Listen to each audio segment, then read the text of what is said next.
Alright, this is going to be the Unit 3 test review. First, we're going to talk about the polygon similarity postulate. It says two polygons are similar if and only if there is a correspondence among their angles and among their sides, so that all the corresponding angles are congruent and all the corresponding sides are proportional. And you can see that, like here, angle F is congruent to angle K. Those are corresponding angles, so they have to be congruent. And then you can look and you can see, for instance, segment EF is 2, or side JK is 4, and you can tell those are proportional by a scale factor of 2. And if you said 2.4 multiplied by 2, you'd get 4.8. So the corresponding sides are proportional and the corresponding angles are congruent. So therefore, these trapezoids are similar polygons. Now, in this one it says triangle ABC is similar to triangle EFG. Find the missing angle measures. Well, we know that the measure of angle A is 64 degrees. We know the measure of angle G is 59 degrees. They're wanting us to find the measure of angle C. Let me get my pad down here. I didn't think I was going to write, but I changed my mind. So angle C and angle G are corresponding, so we know that's going to be 59 degrees. Angle E corresponds with angle A, so we know it's 64 degrees. And then we can find angle B by using the triangle Sum Theorem, which all that says, if we take 180 minus 59 minus 64, we're going to find the measure of angle B and F. So let me put that in my calculator. 180 minus 59 minus 64 is going to give me 57 degrees for angle B and angle F.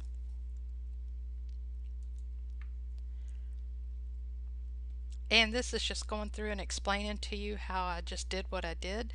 It says the similarity statement tells us that the corresponding angles are congruent, and the statement gives the corresponding vertices of the triangles in matching order. This is something you also need to pay attention to, because it says that triangle ABC is similar to triangle EFG. So that tells us that angle A corresponds with angle E. Lesson 315, Area and Volume Ratios, Part 2. Sorry about that. And also we know that angle B is going to correspond with angle F. See how they're written? A to E, B to F, and C to G. So everybody's going to correspond.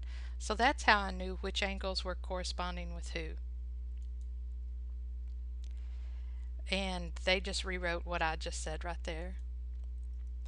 It says find the measures for the two missing angles, and they said angle E and angle C, and remember we've already figured these out, that that's 64 because it matches up with A, or corresponds with A, and C corresponds with G, so it's going to be 59 degrees.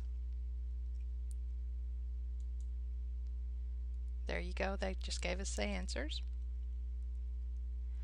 Okay, and then they said use the triangle Sum Theorem to figure out B and F. We've already done that. And we found out that they were 57 degrees, so duh.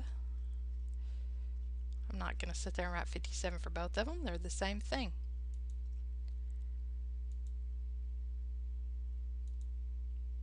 Okay, now we're going to talk about the angle similarity postulate.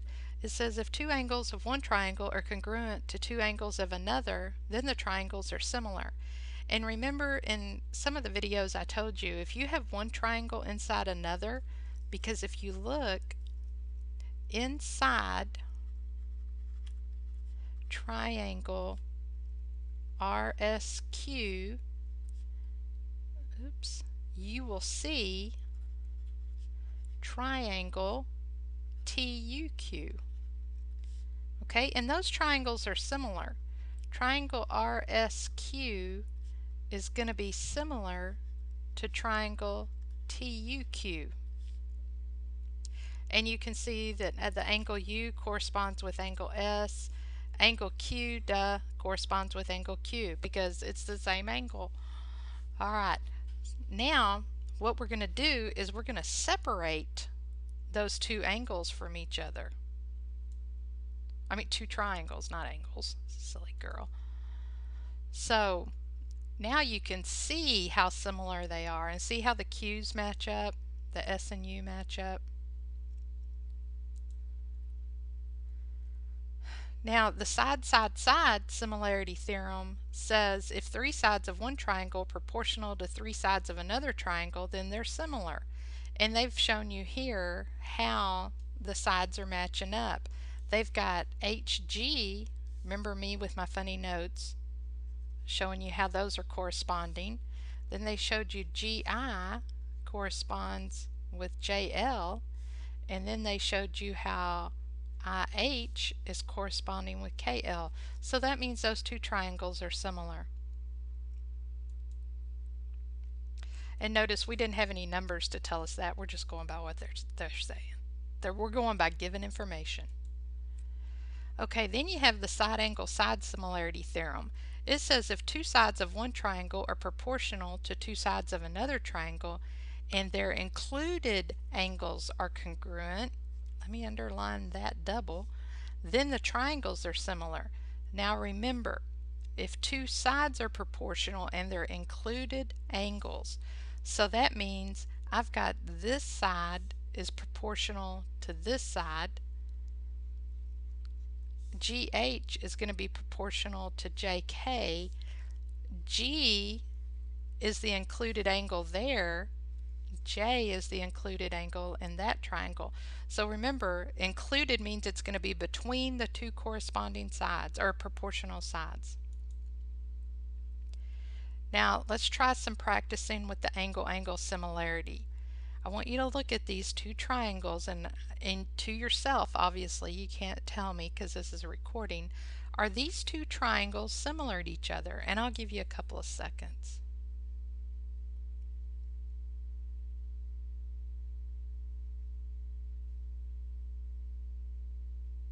Now hopefully you were trying to look for corresponding sides, and I would go, since I know E is a right angle and Q is a right angle, that's how I'm going to determine my corresponding sides or angles. So there's 90 and there's 90 with E and Q. And then I have F here that's 56. I come over here and R is 56. So hopefully you got a big yes on that they were similar to each other. And there is the yes with the reason why. When we're going to do a few of these, by the way. Are these two triangles similar to each other by the angle-angle?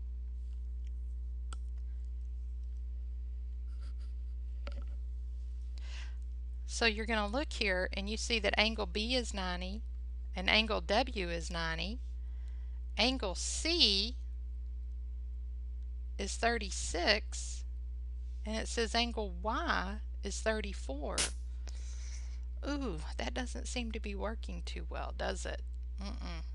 That's not going to happen. Let's see what the answer says. No. It says the sum of the angles of a triangle is always 180, so see the triangle sum theorem fit in there. And so that means the measure angle A has to be 54. And they're talking about this one right here. Since C is 36, A has to be 54. That means that triangle ABC and WXY have only one pair of corresponding angles, therefore they are not similar. Are these two triangles similar to each other?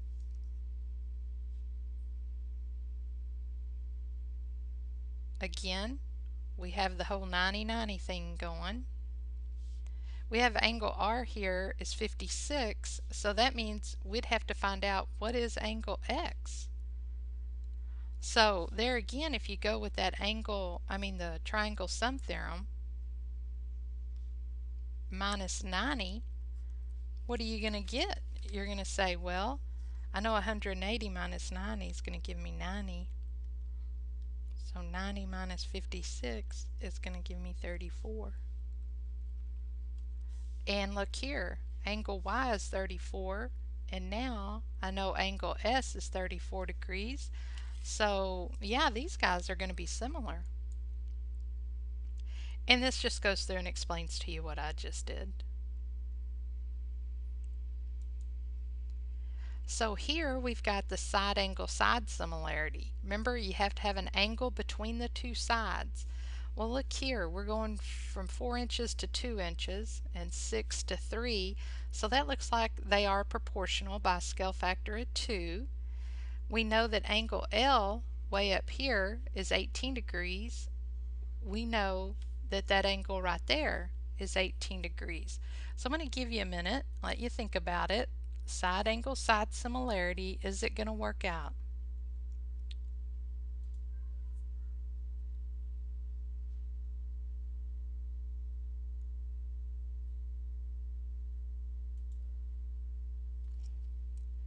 I'm hoping that you notice that angle L and angle O are not an included angle. If we wanted these two guys to be similar, we would need to be focusing on M and P. So let's see what the answer says. It says no. They have a congruent angle, but it isn't included, so it's not going to work. Let's look at this one. It says practice the side angle side similarity, and if you look, we've got 12 and 8. Those are corresponding sides, and then 15 and 10 are corresponding sides. So if you took, let's just do it this way. I'm going to put the smaller number up there. If I divided both of those by 2, oh, it'd be ugly because I can't divide that. Let's, I can't do 12 over 15 or 10 over 8. I was looking to see if I could work this out another way. But if I did this by 2, it'd look like that. And then 10 over 15, so then if I had 8 over 12 and I divided those by 2, I'd get 4 over 6. Look, see, now that's what you do when you don't use a calculator. You got a lot of work you got to do. Oh, you know what? I am so silly. Y'all just call Miss Poor silly, because sometimes my brain just quits working. How about if I divide both of those by 5? Let me put that 5.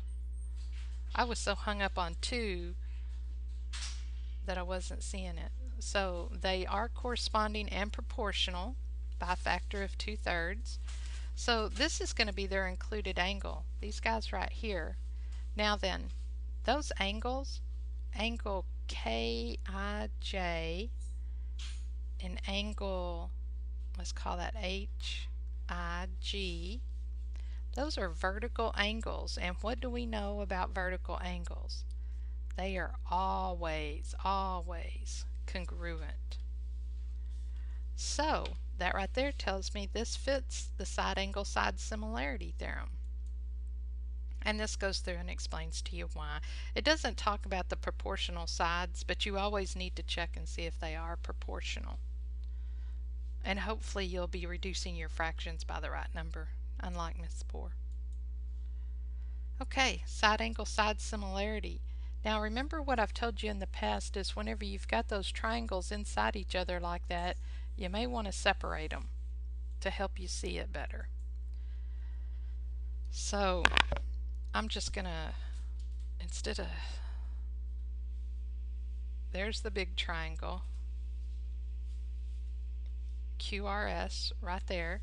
I'm gonna come over here and I'm gonna draw this triangle. Oops. This is QTU. Angle Q is 88 degrees. Angle U is 32 degrees. And if we notice in the larger triangle, Q is 88, S is 32, which corresponds with U. So I've got two angles that are congruent to each other, but I don't know anything about the sides, do I? So I'm going to say no, it is not side angle side similarity, because this is the only information I have about the sides. But this could kind of be, if you were going to say, hey, are the triangles similar? This is what it would look like. It says they are similar by the angle similarity postulate, but not by the SAS. So if they were asking you specifically for SAS, your answer is no. But if they just wanted to know if they were similar, you could say yes. Here's side similarity. It says, are these triangles similar? So when you're looking at this right here, you're going to have to look at your corresponding sides and see if they're proportional. So I've got 8 over 2, which equals 4. I got 10 over 2.5. That's also going to equal 4. So I've got this last side, which is 6 divided by 1.5, and that's proportional as well.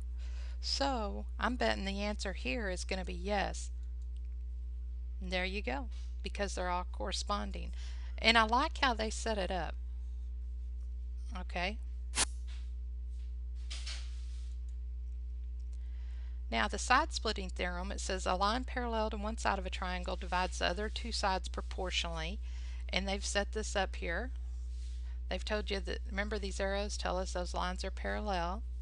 And they're also telling you that AC corresponds, not proportional, but corresponds with CE, and that DB corresponds with ED.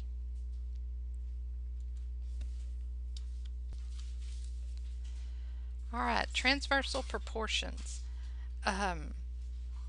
What this is telling you is that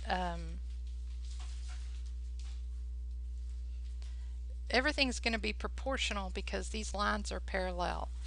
If I've got CD is parallel to BE is parallel to AF. That's not very neat writing, but y'all know what I'm saying. And so that means, for instance, that let's say AB is, how'd they set that up? They set it up as a proportion. Let's say AB over AC is going to be proportional to EF over FD. You can also say that BC is proportional to AC as ED is proportional to FD. So just an idea showing you how your different segments are going to line up and be proportional to each other. Oh, that's why they didn't have it written there, because it was right here. But I still showed you the same. They showed you a different way that they're proportional. That AB corresponds with BC, and that's going to equal FE, which corresponds with ED. And then there's another set of corresponding or proportional segments. I showed you that one. And there's even another set, and I showed you that one too. Okay, the two transversal proportionality corollary. It says 3 or more parallel lines divide two intersecting transversals proportionally. And that's what I just showed you.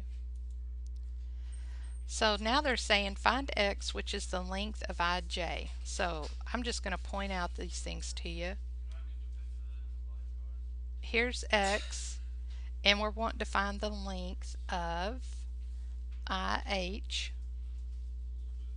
Okay, or actually x is the length of IH. So look how they set this up.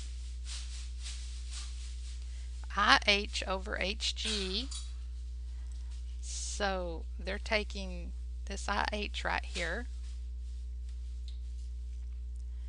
and setting that up with HG, and then they've got JK, and they're setting that up saying with KL, that those are corresponding. Now they're just going to plug and chug. They plug in all the information that they know, and then remember, cross multiply. And so they get x is approximately 7.9.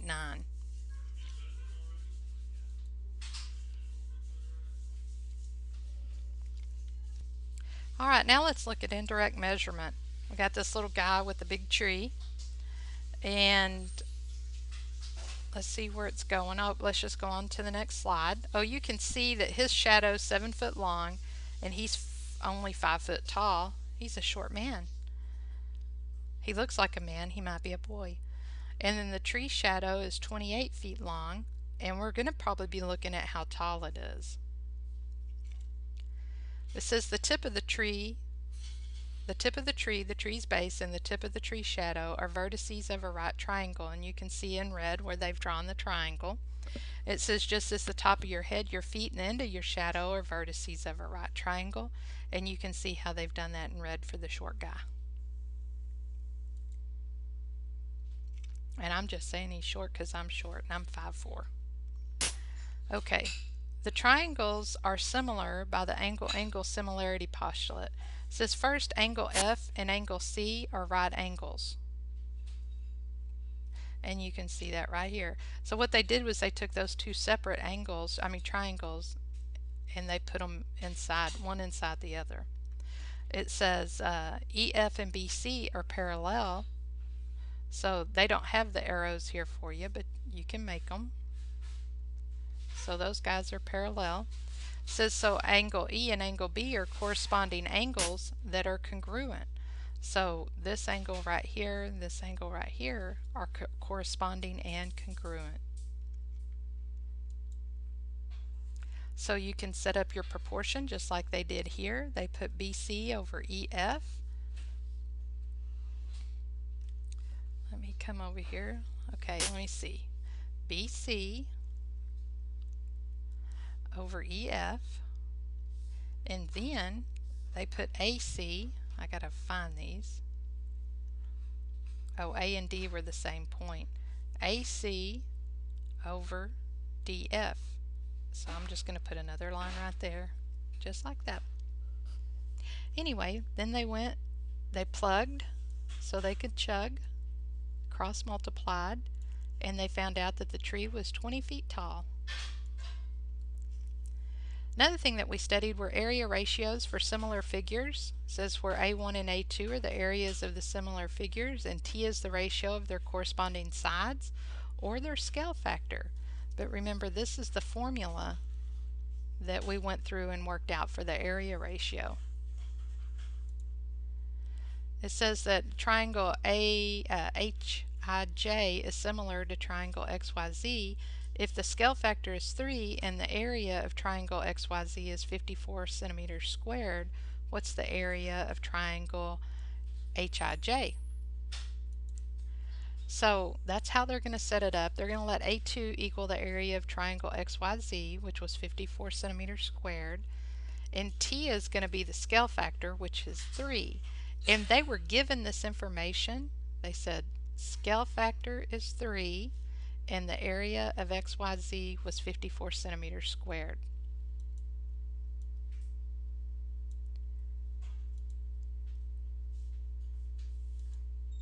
It says substitute these values into the formula.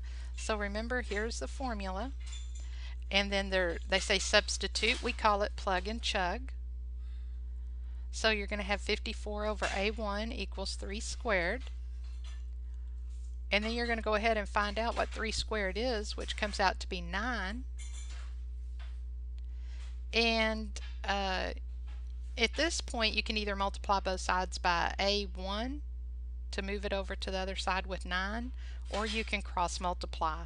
And when you cross multiply, remember, you just say, okay, that's 9 over 1, 54 times 1, 9 times A1. Either way, you're going to get 54 equals 9A1, then divide both sides by 9, and you're going to get 6. So that's going to be the area of triangle HIJ, 6 centimeters squared. It says trapezoid ABCD is similar to trapezoid LMNO. What is the length of side LO and trapezoid LMNO? So we know what the ratio is, the ratio formula for areas. they're going to let T equal LO and AD. Now let's look and see why they're letting that happen. They want to find out what LO is. They already know that AD is 18. So that's why they're going to plug that in for their scale factor, because they already know both of the areas. So there you go. They showed you how they set it up, and then they just started plugging in so they could do the chugging. So you got 54 over 150 equals LO squared over 324. Notice that the square is outside the parentheses, and they're squaring both LO and the 18, and the 18 comes out to be 324. And then all they did there was cross multiply, and then actually they kind of left out a step. I'll show it to you right quick. They cross multiplied. Oops, right here they cross multiplied. Don't look at that one up there. And they got 150 LO squared equals, and then they said 54 times 324, and then they divided both sides by 150. And when they did all of that, they ended up with LO squared equals 116.64. Now they're going to take the square root of both sides, and they get LO equals 10.8 centimeters long. This one, they tell us that the rectangles are similar, and they give us the areas. And we're going to have to find out what the scale factor. So it'd have been nice if that part of the question was up there. What is scale factor? So you just have your formula there. You're going to plug everything in, and then you're going to get the square root of both sides. Actually, they reduce the fraction. Always reduce the fraction first. I forgot that part. Sorry. You reduce the fraction, then you find the square root, because you would have never found the square root of those big numbers. But once you reduce them, you can, because it's 9 over 4. And we get 3/2.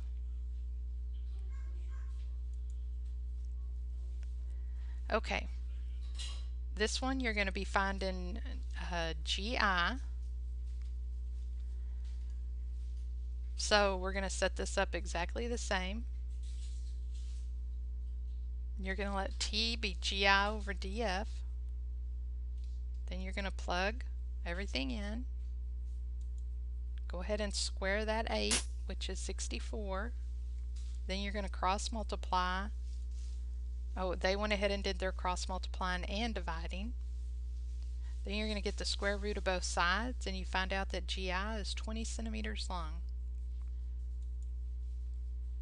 Remember, your ratio of volumes just works the same way that we just did with all those areas, except now you know your volumes and you've got to find the scale factor. And also remember that your scale factor is going to be cubed, because we are working with volumes. So for our first example, it says the volume of cone D is 27 pi cubic centimeters and the volume of cone E is 1000 pi cubic centimeters. What is the scale factor between the two cones? So remember, you have, well, you set them up with the V1, V2. Remember, this is what our ratio formula looks like. You always have V2 over V1.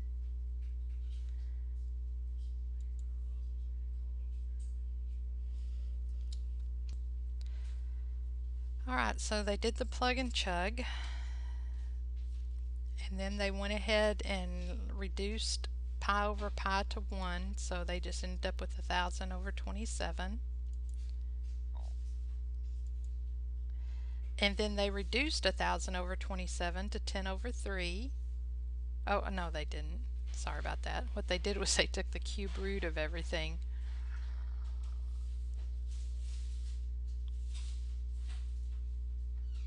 And when they did that, the cube root of 1000 is 10, the cube root of 27 is 3, the cube root of t is t. So the scale factor is 10 over 3, which means that the ratio of all the dimensions of the cones is 10 over 3. says the volume of pyramid M is 216 cubic inches and the volume of pyramid P is 729 cubic inches. What is the height of pyramid P if the height of pyramid M is 18 inches? So this one is, and let me see, the height of pyramid P if M is 18 inches. Okay, so this height right here is 18. I like to label things like that. It tells me that this volume is 216 cubic inches and this one is 729 cubic inches. So if you were working on a piece of paper or something and you labeled all that, it's going to help you set up your problem. So let's see how they set it up. It said the ratio of the height of pyramid P to the height of pyramid M is going to be the scale factor. So they set it up showing you what everything that they already know from the problem. And then they're showing you what the ratio formula is for volumes. And then remember they told you up here that the height of the pyramids is the scale factor. So that's why they plug that in right there for T. Then they went ahead and do their plugging and chugging. They plugged in all the information that they knew from the problem, and they went ahead and cubed 18, which is the denominator of the scale factor. And then they jumped right from that and they said, okay, well, let's go ahead and do our cross multiplication. And that's how they ended up with 19,683 equals h2 cubed.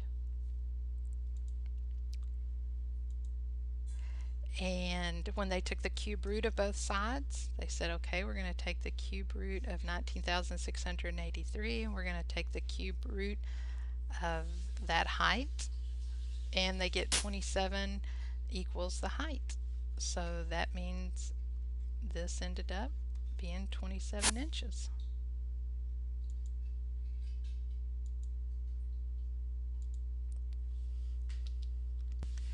Alright, well that's going to be the end of our Unit 3 review. If you have already, if you haven't taken the test yet, please let me know if you have any questions before you start taking it, so that way we can get you the help you need. And we'll talk to you in lesson 4.01. Thanks for listening.